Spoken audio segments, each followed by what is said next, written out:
Hello everyone and welcome back to another Chair Chat. Today we're reviewing 2021. We will take a look at everything that happened in 2021, including the best sporting moments, film and TV releases, gaming moments, and some personal highlights. All of that, plus I'll talk a little bit about what I've got planned for 2022. Firstly, we'll take a look at sport over the last 12 months. Some of the highlights include, if I'm honest, I'd forgotten that this one existed. The European Super League got announced.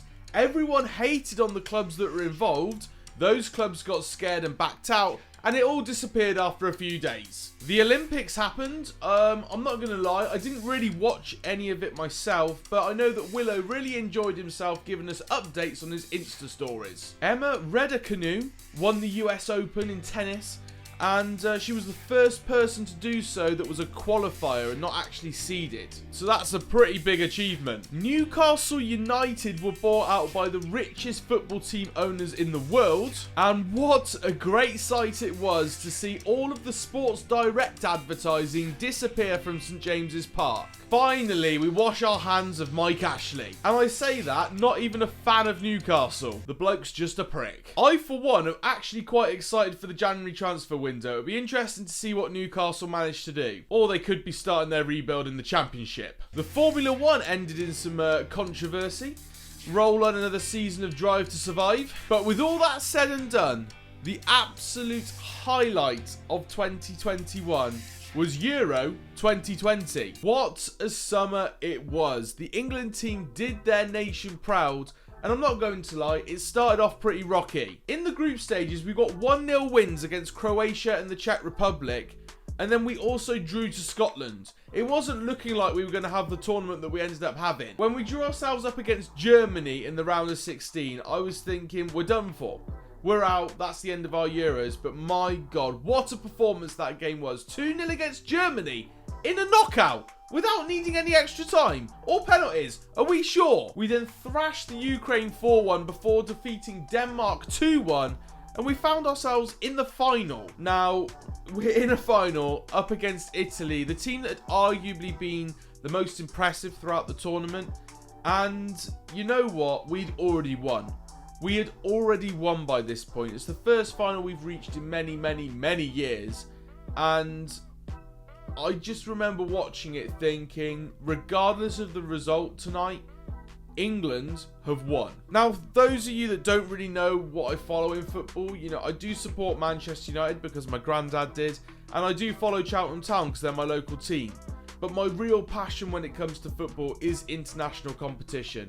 And the Euros was incredible for me. It really did make me fall in love with football again. And, you know, they just did us so proud, despite the way that some people reacted to our players. Jadon Sancho, Bukayo Saka, and Marcus Rashford all missed penalties in the final, which obviously isn't ideal for a professional footballer to miss from the penalty spot. But at the same time, they're young lads. It's the Euros final in a very high pressure situation. I highly doubt Barry from down the pub could pop it in the bottom corner as well. And you know what? Despite the fact that they are professional footballers, and yes, they did mess up by missing their penalties, they did not deserve the racial abuse that they got following this. It was disgusting, and it put a massive dampener on what was a massive achievement for the England national team. And to think that there are people living in my country that think that way disgusts me. Like, they're not England fans. If you really wanted England to win, you wouldn't racially abuse the players. Let's face it, a player who is black, Raheem Sterling, carried England to that final, along with Luke Shaw, who was player of the tournament in my opinion. But Raheem Sterling did wonders. I guarantee you, the same people that were racially abusing the three young lads that missed the penalty were also clapping every time Raheem Sterling scored a goal. It's ridiculous. In my opinion, it is completely ridiculous, and there is no place for it in football. But now that I look back on the year in sport in 2021, the achievement that those boys managed to do by getting to a point in that Euro competition where they made England fans truly believe that they could be the best team in Europe, is pretty incredible to say the least. So my hat goes off to them. Well done, lads. Hopefully we do even better in Qatar 2022. Just saying. A semi-final in the last World Cup, followed by a finalist in the Euros. We've gone one step better each time. Surely that means we win it. I can't wait for Sweet Caroline. Next up, I wanted to look at the best TV and film releases from the past year. If you haven't seen any of the following TV series or films, get on it. Squid Games has to be the first thing we mention. It was incredible. I personally don't like dubbed stuff, but it was such a good concept, and the way that it was pulled off, even though it was in a different language to what I actually understand, the story and the games and everything about it was just so enjoyable to watch. That makes me sound a bit weird, doesn't it? I know a lot of them die, but that's not the point. It was entertaining. Not to mention it's affected internet culture for life. Also, shout out to Mr. Beast for an absolutely incredible recreation, showing exactly what YouTube can do. There are some films that actually came out that I've not seen, which are apparently really good, so I'm looking forward to them. They are Spider-Man No Way Home, James Bond No Time to Die, and a really hotly anticipated sequel, A Quiet Place 2. Free Guy was a great gaming film, highly recommend for anyone who likes video games. Jungle Cruise was surprisingly good. Cruella was a great origin story. My most recent favourite is a film called Ron's Gone Wrong, which not only is absolutely hilarious, but it has a great message to it too. Make sure you go and watch that. That's your homework for today. Some Netflix series also had some good seasons this year. Sex Education, You, a TV series called Feel Good, and a mother-daughter thing called Maid. All worth a watch in my opinion. Now, I want to make more of an effort in the next year to watch some more like mainstream media content. Now, I don't mean TV because I can't stand adverts. But I mean stuff that comes out on Netflix, films, that sort of thing. I want to make more of an effort this year. Mainly because I want to use it for Chair Chat so I can chat to you guys about it. But I also want to understand what people are talking about when I'm socialising. When they're talking about the Spider-Man films. I haven't watched any of the Tom Holland ones until this week, where I watched the first Tom Holland one. I have not watched so many Marvel films. I've never watched Avengers. So many things that I've not seen that are in massive part of our culture. I need to catch up. So this year, that is one of my main aims. Now, I was thinking about doing a little bit of a music segment here, talking about my favourite albums, my favourite songs, but it's safe to say that my taste is massively different to the mainstream. So the likelihood is, I'd be talking away and it would be completely wasted on most of you. So I'm probably going to skip that a little bit. Maybe I'll do a little bit of a thing on Instagram stories or something. But yeah, Olivia Rodrigo? Now, gaming had a strange year indeed. Many games had actually been delayed due to COVID, and we got the result of what was developers working from home. And it's safe to say I couldn't make a first-person shooter on this rig. Can barely make a bloody gaming video without it lagging. A few games that I enjoyed this year were Pokemon Unite. I played a lot of Minecraft. I played Pokemon Brilliant Diamond. I played a lot of Minecraft.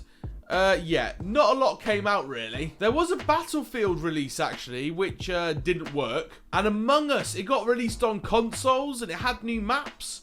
But I don't have 9 friends to play it with. If you want to do a session, let me know in the comments. Also this year, I dusted off my boots and I went back to a franchise that Matt Ayres Gaming lived and died to, FIFA. Now, I'll be honest about this one. I'm glad that I took such a long break from the franchise. Because now, I might regret saying this, but I'm actually enjoying it. So long as you don't take the game too seriously, you can actually enjoy yourself just chipping away at little objectives and earning yourself cool looking cards. Now, will me enjoying this game last more than 1 year? I doubt it, but for now at least, I'm having a good time. Going forward, very much like my sort of New Year's plans for TV and films, I want to play a lot more of a variety of games. A lot more story-based games that I maybe miss out on because I'm focusing so much on content. And I just want to kind of enjoy those, whether that be on my own or more likely doing Let's Plays on the Matt Ayres Games channel. So if you haven't subscribed to the Matt Ayres Games YouTube channel, check it out down below. Go and give it a subscription because over there is where I'm going to play a variety of games this year. And yes, Steuben, I'll play Spider-Man on the PS5. Along with the sequel, Miles Morales. I'll do it, okay? And Pokemon, lots of Pokemon. Finally, it's time to talk about my personal review of 2021. How did this year treat me? Now, I've said this many times over the last year, or at least the last few months. This year was both my best year of my life and also, at times, the worst. It's been a roller coaster, but I'm very happy to say that it's ended very strong indeed. In August, I got married, which was amazing, and it was so nice to be able to spend time with friends and family after a year where we hadn't really been able to. I've got an amazing wife indeed. She's incredible, and I'm very lucky to have her, and our future is looking very strong. One of my main gripes over the last year was that my job stopped me doing many things. In my current job, I work away from home for a week at a time, meaning I miss out on a lot of things to do with my relationship, my friendships, and my hobbies. That includes making YouTube videos and Twitch streaming. Because of that, and the fact that I was planning a wedding, which by the way is a very stressful job, I haven't really posted a great deal this year. I've not really got myself into a routine and therefore haven't really progressed in the scene. And it pains me to say that I'm still going to be working my job in January 2022.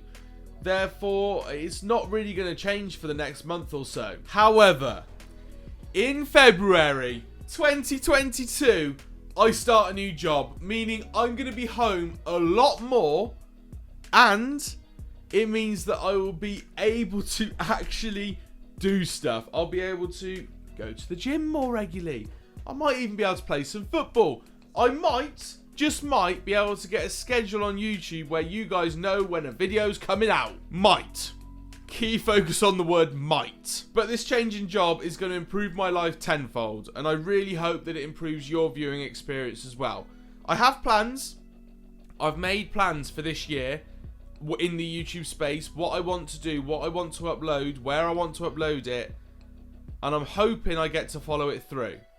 I'm hoping there'll be stuff on Matt Ayres. I'm hoping there'll be stuff on Matt Ayres games.